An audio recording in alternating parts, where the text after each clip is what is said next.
Hi everyone and a very good evening to all of you. आप सभी प्यारे प्यारे बच्चों का वार्म वेलकम है वाईटी योर इंग्लिश ट्यूटर पे।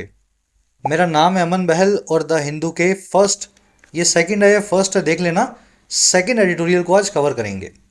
बड़ा इंटरेस्टिंग आर्टिकल है। बहुत सारे लाखों स्टूडेंट्स जो इंडिया से बाहर जाते हैं यूएस में यूके में पढ़ाई करने, अब हमारे पास एक मौका है कि इनको वापस भारत में बुलाया जा सके और इनसे कुछ रिसर्च एक्टिविटीज़ करवाई जा सके। चलिए क्लास में सब कुछ बेसिक से रखेंगे। हर वर्ड को ब्रेक करते हुए मैं आपको रीडिंग करना सिखाने की कोशिश करता हूँ। ग्रामर के हर रूल के पीछे आपको लॉजिक समझाते हैं और साथ ही वोकैब को इस तरीके से याद करवाते हैं ताकि आप पिक्चर या सिनेरियो से हर वर्ड को कनेक्ट कर सको। तो अगर क्लास अच्छी लगती है तो ज़रूर से इसको एक लाइक और एक शेयर देना। चैनल पर नए हैं तो सब्सक्राइब करना। आइए कुछ नया सीखते हैं।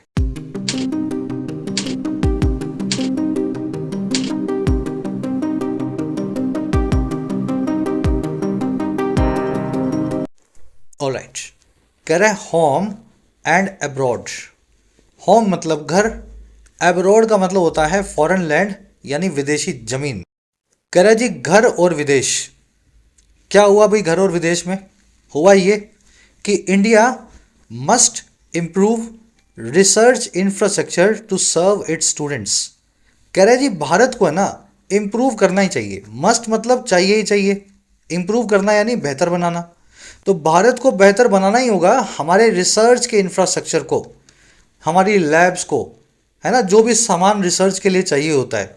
और क्यों करना है? ताकि हम सर्व कर सकें, सेवा कर सकें, मुनाफा दे सकें हमारे स्टूडेंट्स को यानी जो है विद्यार्थियों को।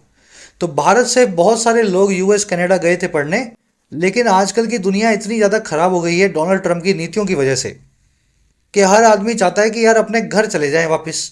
पढ़ाई तो कर ली, अब अपने घर पे जाकर के अपनी मातृभूमि के लिए कुछ करें। तो ये स्टूडेंट्स अगर वापस आएंगे तो इनको रिसर्च इंफ्रास्ट्रक्चर अच्छा मिल जाए तो ये यहीं रुक जाएंगे, नहीं तो साल 2 साल में ये फिर से भाग जाएंगे। ठीक है, तो इंडिया को इम्प्रूव करना है रिसर्च इंफ्रास्ट्रक्चर। सेंटेंस का मीनिंग निकाल लिया, सब्जेक्ट है इंडिया, वर्ब है इसकी मस्ट इम्प्रूव। ग्रीन कलर में पूरे आर्टिकल में ग्रीन कलर के अंदर आपको मिलेंगे सब्जेक्ट्स और पिंक कलर में मिलेगी आपको वर्ब्स। ठीक है, ग्रीन पिंक को पकड़ते जाओगे तो हर सेंटेंस का सर और पाँव आपके हाथ में आएगा और ये सबसे पहला और सबसे ज़रूरी काम होता है रीडिंग का। तो इसका पूरा जो हमने कलर स्कीम बनाई है बेनिफिट लिया करो, साथ साथ पढ़ने की कोशिश किया करो। चलो अब जल्दी से आगे बढ़ते हैं। 5 वर्ड्स इस आर्टिकल में जो मोटे मोटे हैं आपको एक साथ दिखा दूं ताकि आप इसको स्मूथली ले सकें। जिन स्टूडेंट्स को जरूरत है मॉक टेस्ट पास की, तो टेक्स्ट बुक के प्रो पास पे चल रही है अभी सेल। 615 के प्राइस में आपको मिल रहा है 1 साल का प्रो मॉक पास, जिसमें 70-75 हज़ार mock test, SSC, bank, railway, defence सभी इंक्लूडेड है, कंबाइंड है। साथ ही आपको आपके एग्जाम के प्रीवियस ईयर पेपर्स भी मिल जाएंगे मॉक की फॉर्म में, आप इसी पास में उनको भी अटेम्प्ट कर पाएंगे। तो प्राइस वैसे तो 699 रुपए है, लेकिन इस सेल में आपको 615 रुपए में ये पास एक्सेसिबल है। फायदा लेने के लिए सेल का कमेंट सेक्शन में जाएं, आपको मिलेगा टेक्स्ट बुक का लिंक। जो भी प्राइस आपको दिखा रहा हो ऑफकोर्स 699 के आसपास दिखाएगा, आप इस पे कूपन लगा लेना YT10। जैसे ही कूपन को आप अप्लाई करेंगे YT10 को, आपका प्राइस घट के हो जाना चाहिए 615 रुपीज। तो apply the coupon and save your money. The link is in the comment section of this video. चलिए वो कैब शीट है, जूम इन करता हूं थोड़ा ताकि आप ठीक से पढ़ पाएं इसको, है ना। पहला जो वर्ड है अपने पास वो है ऑस्टेंसिबल। देखो ऑस्टेंसिबल का मतलब है जो जाहिरी तौर पे जैसा हो, अंदर से कैसा हो हमें नहीं पता, लेकिन ऑस्टेंसिवली कैसा है ये हमें पता है, देखने में कैसा है। जैसे आप ऑस्टेंसिवली किसी के दोस्त हो सकते हैं, देखने में उसके दोस्त है, अंदर से है या नहीं ये किसी को नहीं पता। ठीक है ना।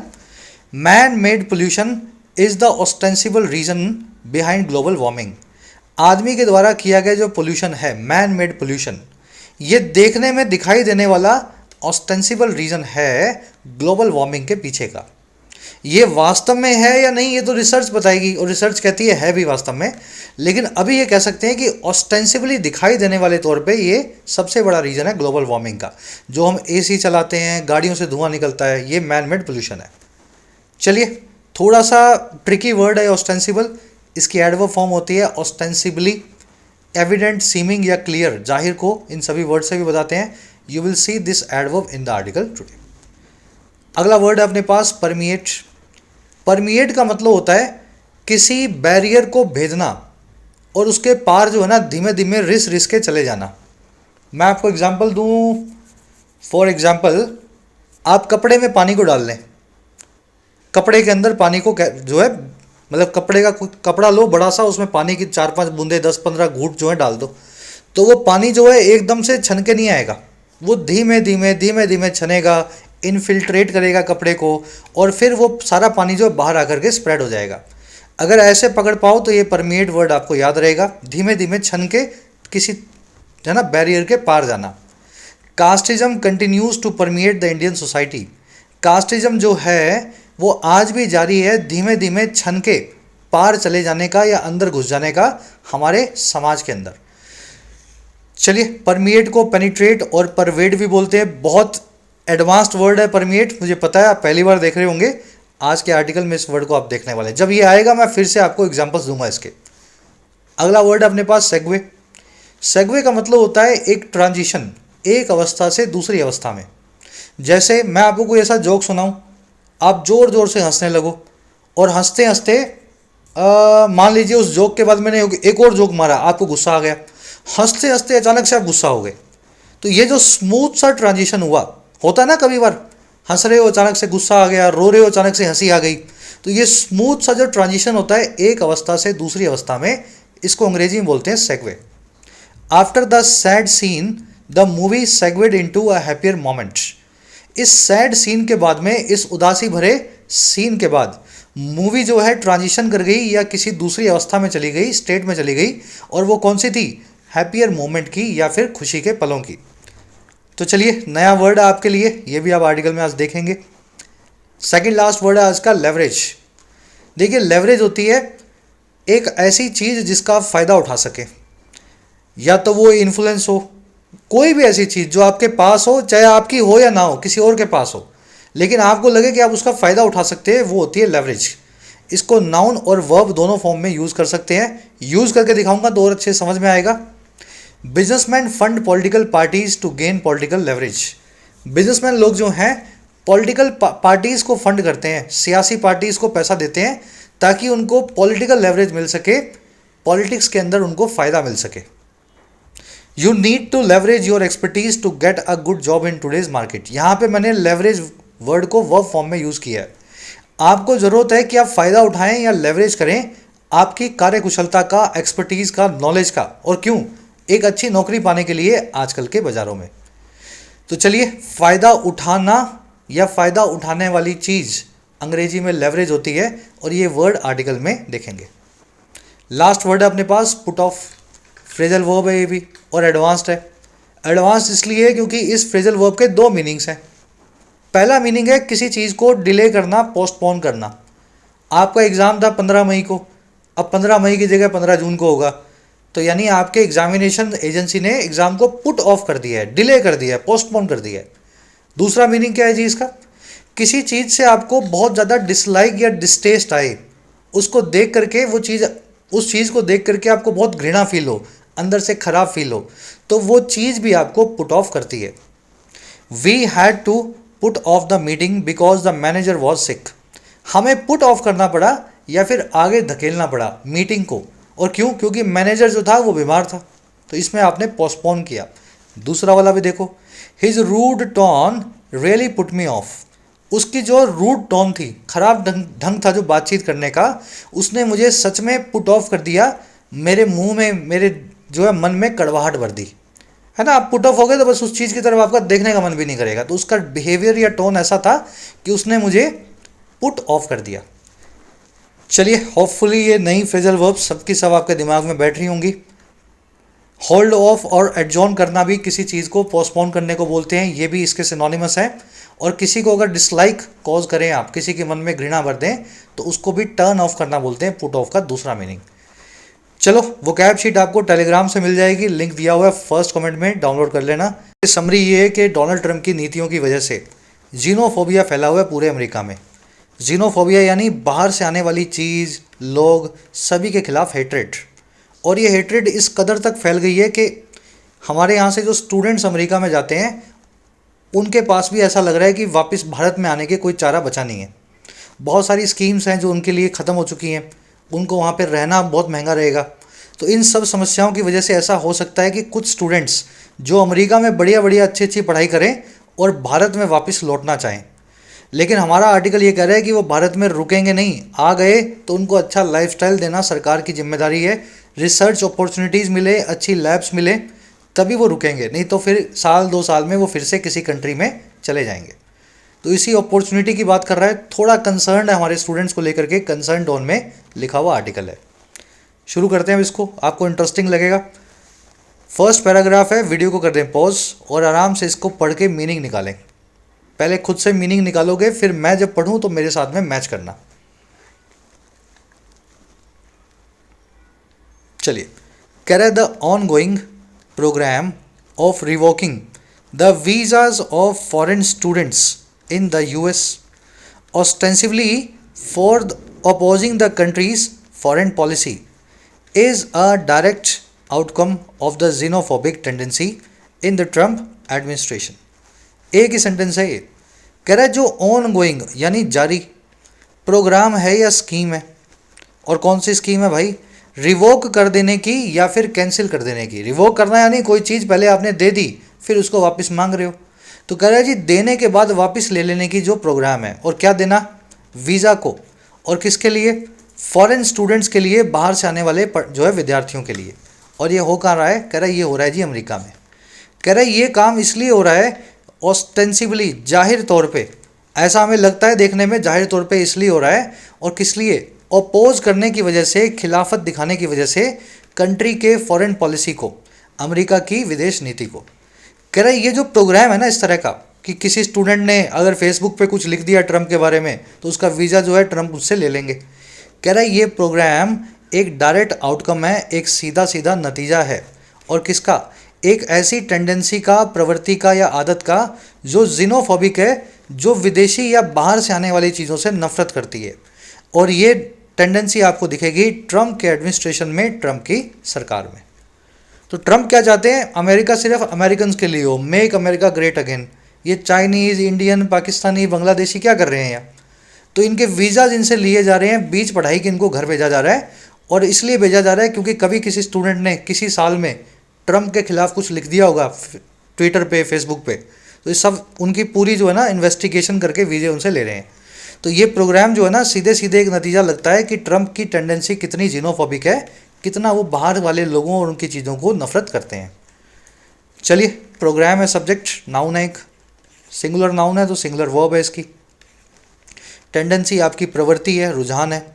इंक्लिनेशन भी बोलते हैं इसको, प्रोक्लिविटी भी बोलते हैं, परसों की क्लास में आया था टेंडेंसी, है ना। जीनोफोबिया आपको पता होगा, एक वर्ड अंग्रेजी में, फोबिया यानी डर, जीनो यानी फॉरेन, बाहर से आने वाली या अनजान चीज़ों का डर होता है जीनोफोबिया। अगर आपको जीनोफोबिया है तो आप जीनोफोबिक हैं, आप foreign culture, foreign food, foreign songs, foreign movies, foreign people, सभी को अपने से, है ना, खराब मानते हैं। आप समझते हैं कि बाहर से आने वाले लोग सभी जो हैं हमसे नीचे हैं, ये जीनोफोबिया होता है। चलिए आगे बढ़े, ऑस्टेंसिवली देख लेना, जाहिर तौर पे, दिखाई देने वाले तौर पे। नेक्स्ट पैराग्राफ, रीडिंग ले लो इसकी भी फटाफट से। चलिए, कह रहा है the danger is that the Make America Great Again movement that propelled Donald Trump into presidency may soon permeate deep into campus lifes too. कह रहा है जो डेंजर है ना, जो खतरा है वो ये है, और क्या है जी, दैट लगा के बता रहा है। खतरा ये है जो मेक अमेरिका ग्रेट अगेन की मूवमेंट है, जिसको मागा मूवमेंट भी बोलते हैं। और कह रहा है जिसने प्रोपेल कर दिया या उछाल दिया, प्रोपेल करना यानी किसी आदमी को, किसी भी चीज़ को अचानक से तेज़ी से ऊपर लाना, रॉकेट की तरह। ये वही मूवमेंट है, ये वही अभियान है जो अचानक से ऊपर ले आया, उछाल करके डोनाल्ड ट्रंप को प्रेसिडेंसी तक या फिर अमेरिका के प्रेसिडेंट की कुर्सी तक। कह रहा है ये मूवमेंट जो है ना बहुत जल्दी परमिएट कर जाएगी या धीरे धीरे रिस रिस करके आ जाएगी, और किस में, बहुत गहरे आ जाएगी, कैंपस लाइफ में भी या फिर स्टूडेंट्स की ज़िंदगियों में भी। कैंपस क्या होता है, कॉलेज का कैंपस, जहाँ पे सब पढ़ाई करते हैं। तो कैंपस लाइफ यानी आपकी एकेडमिक लाइफ। चलिए, डेंजर की वर्ब है is, make America Great Again movement subject है, इसकी वर्ब है मे परमिएट। परमिएट करना आपको बताया था, रिस रिस के किसी बैरियर के पार चले जाना। तो लगता है ये मागा मूवमेंट भी रिस रिस के, बूंद बूंद करके हमारी कैंपस लाइफ में अमेरिका में जा रही है, लोगों की पढ़ाई के अंदर आ रही है। चलिए, दैट आया मूवमेंट के लिए, वो मूवमेंट जिसने प्रोपेल किया था, उछाल दिया था डोनाल्ड ट्रंप को रॉकेट की तरह। कह रहे जी, in any case the number of Indian students enrolling in the US universities has been on a down trend since last year. कह रहा है जी, कोई भी केस बन जाए, चाहे ये कैंपस लाइफ में मांगा मूवमेंट आए या ना आए, हो या ना हो, क्या कुछ भी हो जाए, इन एनी केस जो आंकड़ा है, जो नंबर है भारतीय स्टूडेंट्स का, और वो स्टूडेंट्स जो एनरोल कर रहे हैं अमेरिका के यूनिवर्सिटीज़ या कॉलेजेस में, कह रहा है ये रहा है हैज़ बिन, ये आंकड़ा रहा है हैज़ बिन एक डाउनवर्ड ट्रेंड पे या फिर एक निचले ग्राफ पे, और कब से, पिछले साल से ही, सिंस लास्ट ईयर। तो द नंबर सब्जेक्ट है, हैज़ बिन इसकी वर्ब है। आगे क्या कह रहा है, आगे ये कह रहा है जी, even before the drum beats of hostility started.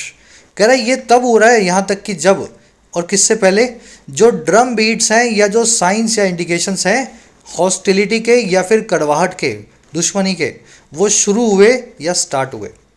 तो ट्रंप तो इस साल बने हैं अमेरिका के प्रेसिडेंट, अभी 24 के एंड में, 25 की शुरुआत में। तो ये काम 2024 से ही हो रहा है, जब जो बाइडन हुआ करते थे। तो ये जो हॉस्टिलिटी है ना भाई, अमेरिकन लोगों को इंडियन चाइनीज़ से थोड़ा सा भी प्यार उतना बचा नहीं है, उनको लगता है कौन है, कहाँ से आए हैं।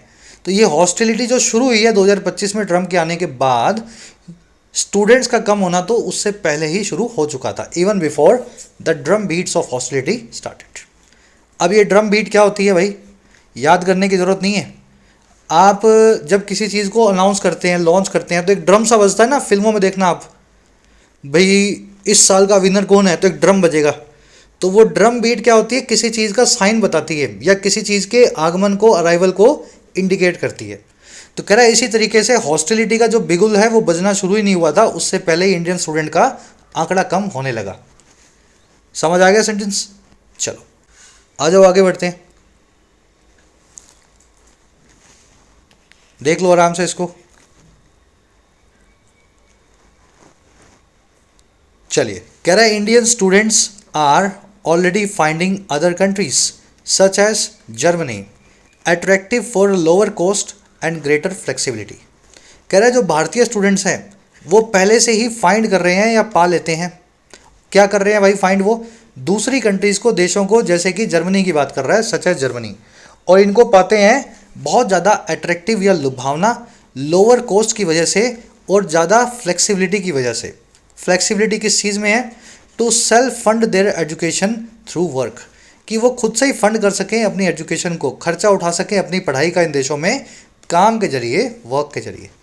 तो अगर आप कहीं बाहर चले गए, वहीं कुछ काम भी कर लिया और नौकरी का पैसे से अपनी पढ़ाई भी हो गई, तो ये सोने पे सुहागा हो गया, है ना। तो इसलिए दूसरी कंट्रीज़ में वो ज़्यादा देखते हैं कि अच्छा है उनके लिए, बजाय अमेरिका के। चलिए, स्टूडेंट्स की वो है आर फाइंडिंग, फाइंड करना यानी पाना किसी चीज़ को, अट्रैक्टिव यानी लुभावना।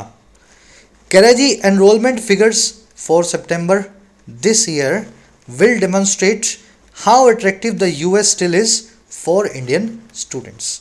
कह रहे हैं एनरोलमेंट के जो फिगर्स हैं, एनरोलमेंट यानी दाखला, फिगर यानी आंकड़ा, नंबर, दाखले के जो आंकड़े हैं सितंबर के महीने के लिए, पिछले साल के, इस साल का, दिस ईयर का, कह रहे हैं वो दिखाएगा, डिमॉन्स्ट्रेट करेगा कि कैसे या कितना अट्रैक्टिव अमेरिका अभी भी है, US still is, Indian students के लिए, भारत से जाने वाले, पढ़ाई करने वाले विद्यार्थियों के लिए। और वो कैसे है, despite the looming cancellation of OPT programme that offered a segue for Indian students to working in the US. और कह रहा है ये है बावजूद इस लूम करते हुए कैंसिलेशन के, लूम करना यानी सर पे मंडराना, कैंसिलेशन आप समझते हैं किसी चीज़ को हटा देना, कैंसिल कर देना। बावजूद सर पे मंडराते हुए कैंसिलेशन के इस स्कीम के, अमेरिका के अंदर, स्कीम का नाम है OPT प्रोग्राम। और ये वो स्कीम है जो ऑफर करती है एक सेगवे को, एक ट्रांजिशन को, बदलाव को फॉरेन स्टूडेंट्स के लिए, कि वो काम कर सकें अमेरिका में। तो OPT प्रोग्राम क्या करता है, आप पढ़ाई करो, साथ में इस प्रोग्राम में एनरोल हो जाओ, तो आप पढ़ाई करते करते, जैसे आपका लास्ट मंथ है तो वहीं पे आपकी जॉब लग जाएगी, अमेरिका में काम भी करने लगोगे, 2 साल का वीज़ा भी मिल जाएगा। तो ये प्रोग्राम ही अमेरिका में ख़त्म हो रहा है। अब आपको पढ़ाई करके फिर से वीज़ा के लिए एप्लीकेशन लगानी है, कुछ काम ढूंढना पड़ेगा, तभी आप अमेरिका में रह पाओगे। तो इस साल जब एनरोलमेंट के फिगर आएंगे 2025 में, सितंबर के महीने में, तब पता लगेगा कि नए सेमेस्टर में या नए ईयर में कितने स्टूडेंट्स आज भी अमेरिका में जाना चाहते हैं। ठीक है ना। इस प्रोग्राम के बिना अमेरिका में जाना तो फिर पैर पे कुल्हाड़ी मारने जैसा है ना। करोड़ों की पढ़ाई करो और वहाँ पे नौकरी ना लगे, फिर वापस आना पड़े। चलिए, एनरोलमेंट फिगर्स यानी आंकड़े, फिगर्स की वर्ब है विल डिमॉन्स्ट्रेट, डिमॉन्स्ट्रेट करना, दिखाना। अमेरिका यूएस की वर्ब है इज, अमेरिका के आगे हमेशा द लगेगा, आपको पता है। यूनाइटेड स्टेट्स लिखा हुआ है, यूनाइटेड लग गया, स्टेट्स लग गया, पीछे एस आ गया, तो प्लूरैलिटी की फीलिंग की वजह से अमेरिका को अपने प्लूरल बताते हैं इसके साथ में, मतलब इसके आगे द लगाते हैं, इसको छोड़ो इसके आगे द लगाते हैं। दैट आया है ओपीटी प्रोग्राम के लिए, दैट की वर्ब है ऑफर्ड। बड़े आगे सेगवे आप देख चुके हैं, ट्रांजिशन या बदलाव एक अवस्था से दूसरी अवस्था में। आ जाओ next paragraph.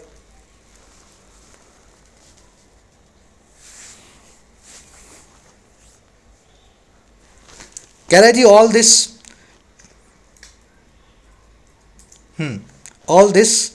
Together with the defunding of research and arm twisting of universities in a country known to value academic freedom has indeed lowered, if not appended, the regard that people outside had for the America या US।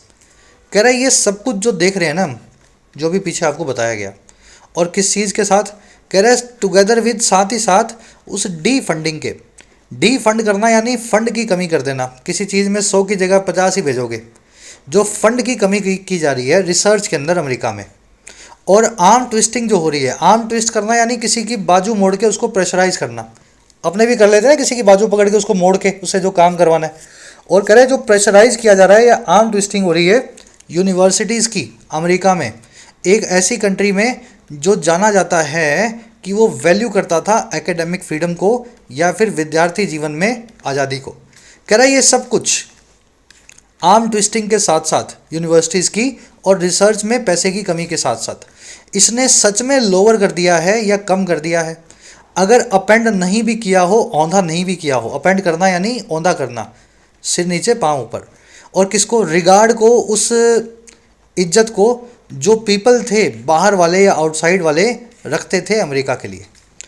तो बाहर वाले अब क्या देख रहे हैं, स्कीमें बंद हो रही हैं स्टूडेंट्स के लिए, रिसर्च के अंदर फंडिंग कम हो रही है, यूनिवर्सिटीज़ को आर्म ट्विस्ट करके मजबूर किया जा रहा है कि बाहर वाले बच्चों को मत लो। तो इस सब से क्या हो रहा है, ऐसा ही लग रहा है कि लोगों का रिगार्ड अमेरिका के लिए, वैल्यू जो है कम होती जा रही है, लोअर होती जा रही है। अगर वो अपेंड नहीं हुई है, अगर औंधी नहीं भी हुई है, तो कुछ केसेस में तो वैल्यू औंधी हो गई है, लोग चाहते हैं, ऐसा लगता है लोगों को कि अमेरिका जाना ही नहीं है।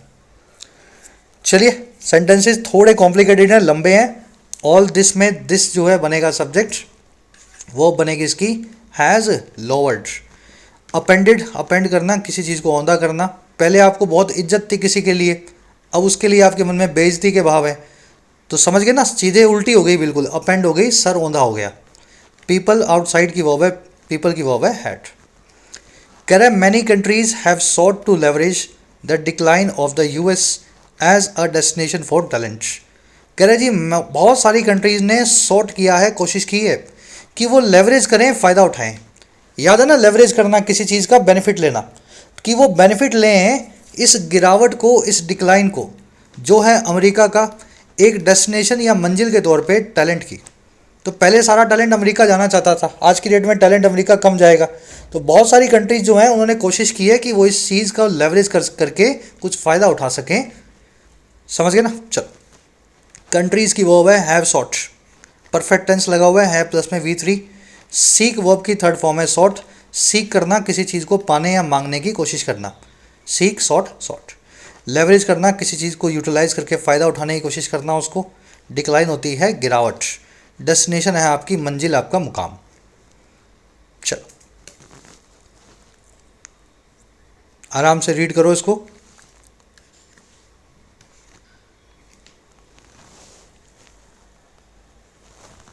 कह रहा है जी reports talk about European institutions welcoming disgruntled US based researchers.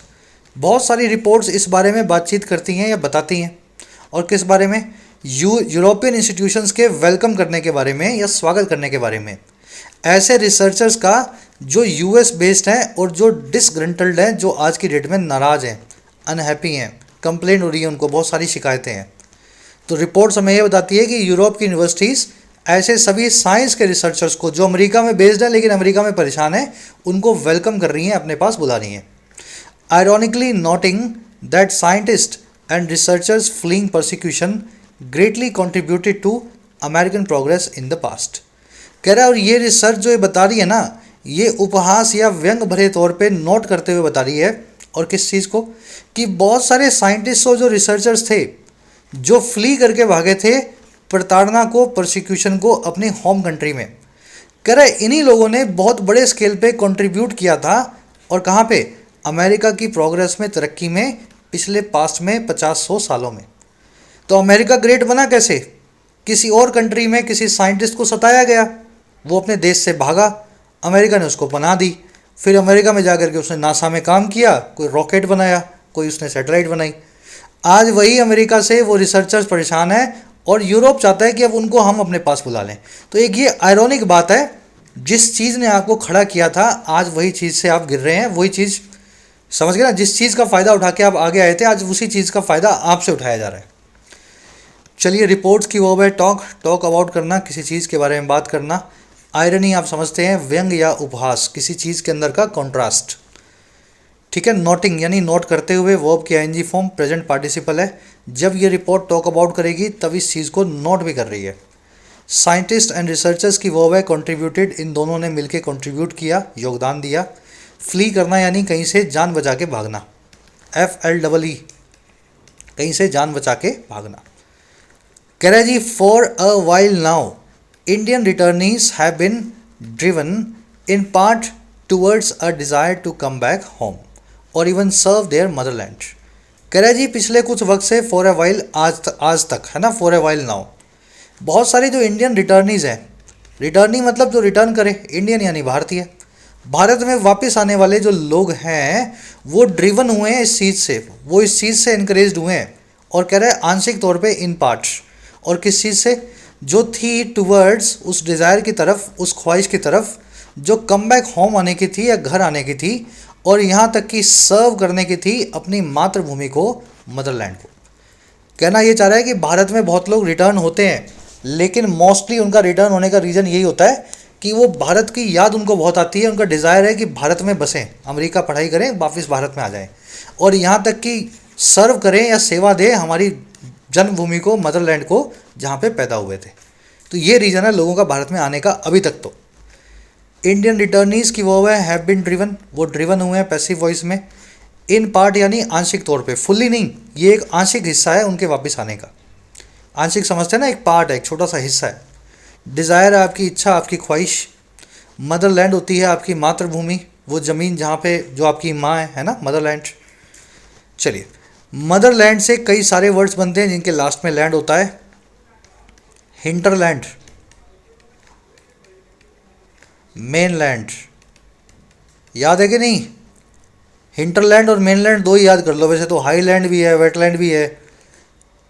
चलो, डालना कमेंट्स में, अच्छे से करवाए हुए वर्ड्स हैं आपको। हिंटरलैंड, मेनलैंड क्या होता है अभी करवा दूंगा आगे, जिनको याद हो कमेंट्स में डाल देना। कह रहा है जी, प्रोफेशनल अचीवमेंट और the opportunity to do high end research has not always been a big driver towards India attracting back its people. आगे मज़े ले रहा है अब इस बात के, जो ऊपर उसने कही थी उसी बात को और ज़्यादा खोल के बता रहा है। कह रहा है जी, प्रोफेशनल जो अचीवमेंट है, अपने प्रोफेशनल करियर में नई उपलब्धियां हैं, या फिर वो मौका या अपॉर्चुनिटी जो है बड़े एंड की रिसर्च करने का, हाई एंड रिसर्च, AI के अंदर और इस तरह के फील्ड के अंदर। कह रहा है इस तरह की जो बड़ी बड़ी बातें हैं ना, ये नहीं रही हैं कभी भी, हैज़ नॉट ऑलवेज बिन। और क्या, एक बड़ा ड्राइवर, एक बड़ा इंकरेजमेंट, और किस चीज़ के लिए, भारत के अट्रैक्ट करने के लिए फिर से वापस अपने लोगों को। तो भारत में कभी कोई ऐसा सोच के नहीं आता अमेरिका या UK में जाकर के कि चलो इंडिया में चलते हैं, इंडिया में कुछ बड़ा रिसर्च करूँगा, यहाँ जाऊँगा तो किसी बड़े यूनिवर्सिटी में मेरे को प्रोफेसर की जॉब मिलेगी, चलो इंडिया चलता हूँ, या मुझे मौका मिलेगा कुछ AI का कुछ नया टूल बनाने का, भारत चलता हूँ। ये आने का इनका कभी रीज़न रहा ही नहीं है, क्योंकि ये काम तो भारत से बाहर रह करके और अच्छे से किया जा सकता है। समझ गए? तो हमारी यहाँ पे थोड़ी सी क्रिटिसिज्म आपको दिखेगा इस सेंटेंस में। अचीवमेंट और अपॉर्चुनिटी दोनों की वर्ब है हैज़ नॉट ऑलवेज बिन। ठीक है, अचीवमेंट भी सिंगुलर है, अपॉर्चुनिटी भी सिंगुलर है, बीच में और लगा हुआ है, अगर दो सिंगुलर नाउन्स और से जुड़ जाएं, एंड से नहीं और से जुड़ जाएं, तो वर्ब उनकी सिंगुलर होती है। सब्जेक्ट वर्ब एग्रीमेंट का पार्ट है, ये रूल याद रखना। हिंटरलैंड होता है जी ऐसा एरिया जो बहुत जंगल गांव का है, जहाँ पे लाइट सड़क कुछ नहीं पहुँचा है, बहुत ही दूर दराज का देहाती इलाका कहलाता है हिंटरलैंड। कह रहा है जी while outwardly new vistas have opened, research opportunities have expanded and the fight for the funds is less intense, in part due to the encouragement given to private institutions. Much work remains to be done. कह रहे जी जहाँ बाहर से देखने में outwardly नए नए रास्ते, नए नए मौके या विस्टाज खुल रहे हैं, खुल चुके हैं। कहाँ खुले हमें नहीं बताया इसने, बस इतना बताया जहाँ बाहर से देखने में ऐसा लगता है कि नए रास्ते, नए मौके खुले हैं, और बहुत सारी रिसर्च अपॉर्चुनिटीज़ जो हैं, मौके जो हैं, वो भी एक्सपेंड हुए हैं, बढ़े हैं। और जो फाइट है पैसा की, जो झगड़ा है पैसे का, फाइट फॉर फंड्स है, वो भी कम तीव्र है, इंटेंस है। कह रहे जहाँ ऐसा है, और किस वजह से, ये आंशिक तौर पे इन पार्ट है ड्यू टू, इस वजह से, और किस वजह से, जो इनकरेजमेंट जो है वो दी जाती है प्राइवेट इंस्टीट्यूशंस को। कह रहे इन सब चीज़ों के बावजूद बहुत सारा काम करना अभी भी बाकी है, much works remains to be done. तो ये भारत की बात कर रहा है, ये सब कुछ हो रहा है पिछले 15-20 सालों से, हमें देखने में लग रहा है नया भारत बदल रहा है, नए मौके आ रहे हैं, रिसर्च अपॉर्चुनिटीज़ बढ़ रही हैं, पैसे की फाइट भी कम है यहाँ पे, क्योंकि सरकार जो है प्राइवेट इंस्टीट्यूशंस को इनकरेजमेंट कर रही है। लेकिन फिर भी भारत में काम होना अभी भी काफ़ी बहुत सारा बाकी है। चलिए, न्यू विस्टाज सब्जेक्ट है, वर्ब है हैव ओपन्ड, अपॉर्चुनिटी सब्जेक्ट है हैव एक्सपेंडेड, फाइट सब्जेक्ट है इज, इसकी वर्ब है। वर्क की वर्ब है रिमेन्स। वर्क एक ऐसा नाउन है अंग्रेजी में जिसको काउंट नहीं किया जा सकता। आप बोलोगे सर मैं तो काउंट कर लेता हूँ काम को, 1 काम, 2 काम, 3 काम, लेकिन अंग्रेजी में इस नाउन को काउंट नहीं करते। अगर इसको काउंट करना हो तो इसके आगे पीस लगाते हैं, 1 piece of work, 2 pieces of work. तो अनकाउंटेबल नाउन, अगर उनके लिए आपको बहुत कुछ नाम का एडजेक्टिव चाहिए हो, बहुत कुछ, तो आपको मच का इस्तेमाल करना है। बहुत आसान बात बता रहा हूँ मैं, ऐसा कोई नाउन जिसको काउंट ना किया जा सके और उसके आगे बहुत वाला एडजेक्टिव चाहिए हो, तो मच का इस्तेमाल करना है। अगर उसको काउंट किया जा सके और बहुत वाला एडजेक्टिव चाहिए हो तो मैनी का इस्तेमाल करना है। जैसे बॉयज़ है, काउंट कर सकते हो तो मैनी बॉयज़। जैसे शुगर है, चीनी को काउंट नहीं कर सकते, चीनी को मेज़र करना पड़ेगा, किलो में, 2 किलो, 5 किलो, टन, क्विंटल, तो चीनी के आगे आएगा मच। ठीक है, काउंटेबल के आगे मैनी, अनकाउंटेबल के आगे मच। कह रहे जी loosening up the government's purse strings and goading private institutions to invest in research more may be the starting point. कह रहे जी पहला काम तो ये है जी लूजन अप करना या ढीला करना। लूज समझते हैं, LOSS, लूज यानी ढीला, लूजन करना यानी ढीला करना। सरकार के पर्स के स्ट्रिंग्स को या सरकार की जेब को, जेब ढीली करना। और दूसरा जो गॉड करने का काम है, गॉड का मतलब होता है किसी को डायरेक्ट करना, किसी दिशा में आगे भेजना, है ना। जैसे आप किसी जानवर को लकड़ी से इधर उधर करते हो ना, लेफ्ट राइट जहाँ भी ले जाना हो, चरवाहे हैं अगर आप, तो गॉड करेंगे। कह रहे वैसे ही अपनी जेब अगर ढीली की जाए और इस तरीके से निर्देश दिए जाएं या डायरेक्ट किया जाए प्राइवेट इंस्टीट्यूशंस को कि वो इन्वेस्ट करें रिसर्च में और ज़्यादा। कह रहे ये दोनों चीज़ें हैं ना, हो सकता है ये ओनली स्टार्टिंग पॉइंट हो या फिर शुरुआत के कदम हो, आगे तो बहुत कुछ करना है। Much works remains to be done. पहले तो यही 2 काम कर दो, खुद सरकार अपनी जेबें ढीली करे, रिसर्च में पैसा खर्च करे, और प्राइवेट इंस्टीट्यूशन जो हैं उनको ज़्यादा से ज़्यादा निर्देश दिए जाएं कि वो अपना पैसा लगा के रिसर्च में कुछ करके दिखाएं। चलिए, लूजनिंग अप और गॉडिंग की वर्ब है मे बी। कह रहे जी what often puts off returnees is the daily struggle in India. कह रहे जी ये तो स्टार्टिंग पॉइंट है, आगे और भी समस्याएं हैं। जो चीज़ अक्सर कड़वाहट भर देती है, पुट ऑफ कर देती है भारत लौटने वालों में, वो है हमारी रोज़ की स्ट्रगल भारत के अंदर, the daily struggle in India. ये सब भी आपको सही करना पड़ेगा। चलिए, व्हाट ऑफ्टन पुट्स ऑफ में व्हाट सब्जेक्ट है, पुट्स ऑफ इसकी वर्ब है, और व्हाट से बनने वाले पूरे क्लोज की वर्ब है इस। जो चीज़ पुट ऑफ करती है रिटर्नीज को वो है डेली की स्ट्रगल, तो व्हाट ऑफ्टन है ना, ऐसे पूरा क्लोज बना हुआ है, नाउन क्लोज है, नाउन क्लोज की वर्ब हमेशा सिंगुलर होगी। चलिए आगे बढ़ते हैं। चलिए लास्ट पैराग्राफ।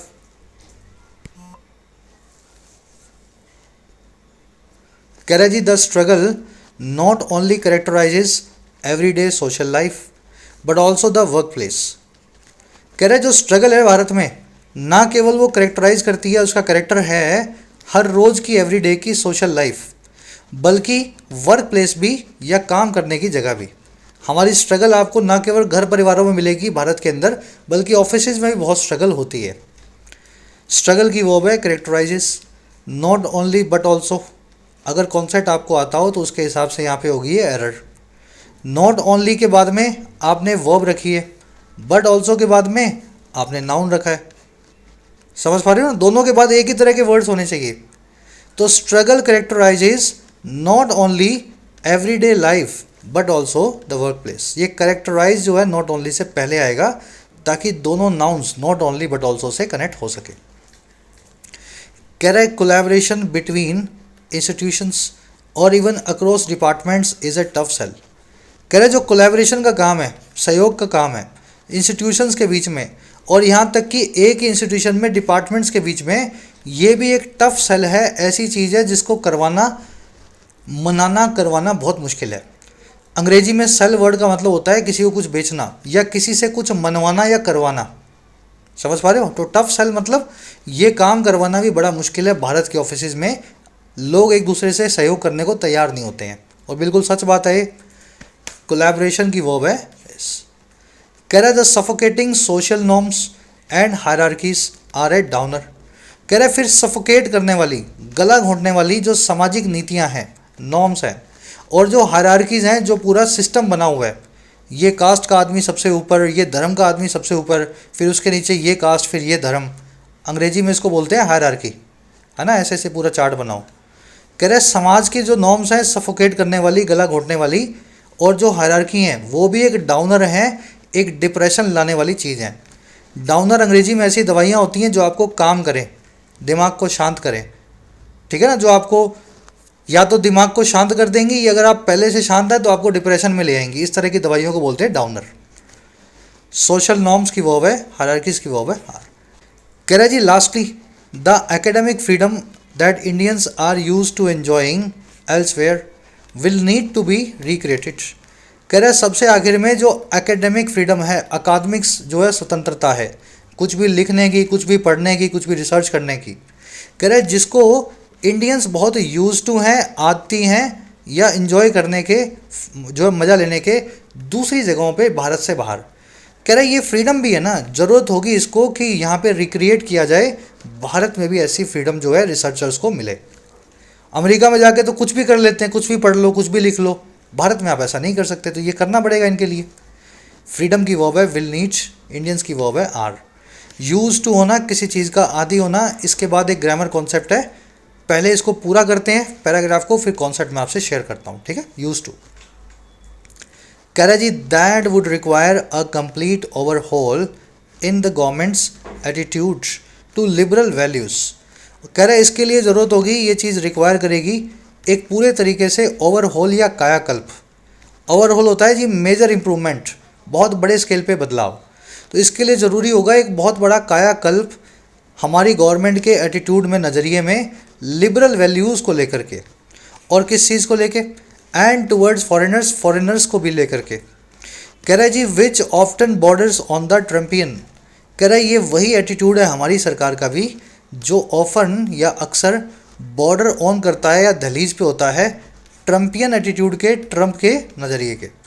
तो ट्रंप को आप कुछ भी बोल लो, हमारी सरकार का भी कुछ कुछ ऐसा ही है, फॉरेनर्स को लेकर के, लिबरल वैल्यूज़ को लेकर के। तो अगर हमें सबको, पहले तो हमें खुद को बदलना होगा, हमारा एटीट्यूड जो है उसको बदलाव लाना होगा, क्योंकि आजकल का जो एटीट्यूड हमारी सरकार का है वो भी ट्रंप से कुछ अलग ज़्यादा नहीं लगेगा आपको। चलिए दैट की वर्ब है वुड रिक्वायर, विच आया एटीट्यूड के लिए, विच की वर्ब है बॉर्डर्स। जब आप बॉर्डर ऑन कर रहे हैं तो किसी दूसरी चीज़ के दहलीज पे पहुंच चुके हैं, बिल्कुल उसके आसपास है ना। बॉर्डर ऑन करना, दहलीज पे होना। चलिए क्लास को करेंगे रैपअप। देखो वैसे तो एक कॉन्सेप्ट लिख करके लाया हूँ पूरा मैं, किसके ऊपर, यूज़ टू, कब कैसे यूज़ करना है, ठीक है। और कॉन्सेप्ट है थोड़ा सा लंबा, 10 मिनट इस पर और लगेंगे, क्लास हो जाएगी 1 घंटे की। तो इसको मुझे कल की क्लास में आपको करवाना होगा। और वैसे इस कॉन्सेप्ट के ऊपर एक अलग से क्लास हम कर चुके हैं। मैं बिल्कुल याद करके इस क्लास को यहाँ डाल रहा हूँ, इस कॉन्सेप्ट को जरूर से कवर कर लेना। यूज्ड टू के बाद में कब लगेगी वर्ब की बेस फॉर्म और कब लगेगी वर्ब की आईएनजी फॉर्म, तो यहाँ पे ऊपर डाल दूंगा इस कॉन्सेप्ट को, आज यहाँ से कवर करें। कुछ क्वेश्चंस भी लिखे हुए हैं इसके ऊपर, अटेम्प्ट दे लेना इनको भी। लास्ट वाला क्वेश्चन जिन बच्चों को ये कॉन्सेप्ट आता है या जो कवर करने वाले हैं, इसको खुद से अटेम्प्ट करके कमेंट्स में डालना। Back in the time people use to exchange और एक्सचेंजिंग गुड्स। पहले के वक्त में लोग आदतन होते थे इस काम के, या वो ऐसा किया करते थे कि वो एक्सचेंज किया करते थे गुड्स को, सामान की अदल बदल किया करते थे। चलिए कॉन्सेप्ट जरूर से कवर कर लेना, आज की क्लास में नहीं करवा रहा हूँ, लंबी हो जा रही है। अगेन फटाफट से आ जाओ अपने क्विज पे, एक छोटा सा रिवीजन आपको दे दें। रिवीजन ये है जी, ये सारे वर्ड्स आए थे अपनी क्लास में। रिवोक करना, किसी चीज़ को वापस खींचना, इसको रोल बैक करना भी बोलते हैं। परमिएट करना यानी रिस के एक बैरियर से दूसरे बैरियर में जाना। सेगवे होता है ट्रांजिशन या बदलाव। अपेंड करना यानी चीज़ों को अपसाइड डाउन करना, सर नीचे पाँव ऊपर यानी औंधा कर देना। आर्म ट्विस्टिंग होती है बाजू मरोड़ने का काम, किसी के ऊपर प्रेशर डालने का काम। लूम करना यानी सर पे मंडराना। ड्रम बीट होती है साइन या इंडिकेशन किसी चीज़ के होने का या आने का। जीनोफोबिक वो आदमी है जिसमें जीनोफोबिया है, जिसको फॉरेनर या अपने से अलग चीज़ों से फियर है या डर है या थोड़ी सी हेट है। गॉड करना यानी चीज़ों को आगे डायरेक्ट करना, जैसे पशुओं को चरवाह करता है लाठी के सहारे। विस्टा होता है नया मौका, अपॉर्चुनिटी। सफोकेट करना, गला घोंटना। ओवरहोल होता है एक बड़ा सा बदलाव। डिसग्रंटल्ड वो लोग हैं जी जो परेशान हैं, अनहैप्पी हैं सिचुएशन से। परसिक्यूशन होता है आपका शोषण या आपके साथ बुरा बर्ताव, है ना, उत्पीड़न बोल सकते हैं परसिक्यूशन को। चलिए अपने क्विज पे आते हैं फटाफट से। इस आर्टिकल का सेंट्रल आइडिया क्या है? एक सेंटेंस में इस आर्टिकल को समझाना हो तो वो सेंटेंस कौन सा होगा? बहुत आसान क्वेश्चन है ये, ट्राई खुद से दोगे तो आंसर निकल आएगा। अब आंसर बता रहा हूँ, अपने वाले से मैच कर लेना। सेंट्रल आइडिया ये है कि भारत को सिस्टमेटिक रिफॉर्म चाहिए अगर सीरियस रिसर्च डेस्टिनेशन बनना है, लोगों को फिर से घर वापसी करवाना है। इसके बाद है अपने पास cloze test, permeate, segue, leverage, put off और ओवरहॉल। पांचों वर्ड्स के मीनिंग आपको करवा दिए हैं और ये पांचों वर्ड्स इन 5 ब्लैंक्स में कहीं न कहीं फिट होंगे। मान लीजिए पुट ऑफ यहाँ आ जाएगा, ओवरहॉल यहाँ आ जाएगा, जो भी लगाना चाहें आप अपने हिसाब से लगाएं। बहुत इजी है ये, खुद से ट्राई देना। मैंने फर्स्ट कमेंट में इसका आंसर डाला है, उससे मैच कर लेना। आप मीनिंग निकाल लोगे तो इजी है, नहीं निकला मीनिंग तो बड़ा मुश्किल हो जाएगा, है ना। हिंटरलैंड का मीनिंग पूछा आपसे इस वर्ड का, 1 वर्ड करवाया था आपको। और लास्ट में मिलेंगी 3 एरर्स। पहली मिलेगी इस नंबर नाम के वर्ड की वजह से, दूसरी मिलेगी इस यूज टू नाम के वर्ड के आसपास, और तीसरी मिलनी चाहिए इस फ्रेज के अंदर। अगेन आंसर्स फर्स्ट कमेंट में रखें, वीडियो के नीचे जाओ जाके चेक करो। 10 में से कितने मार्क्स मिले ज़रूर से बताना। क्लास कैसी लगी आज की, अपना फीडबैक दे सकते हैं। पूरी देखने वाले बच्चे पीडी लिखें, पूरा देखा और सब कुछ समझ में भी आया हो तो पीडीआई लिख दिया करो, सर पूरा भी देखा, इंटरेस्टिंग भी लगा। Until then.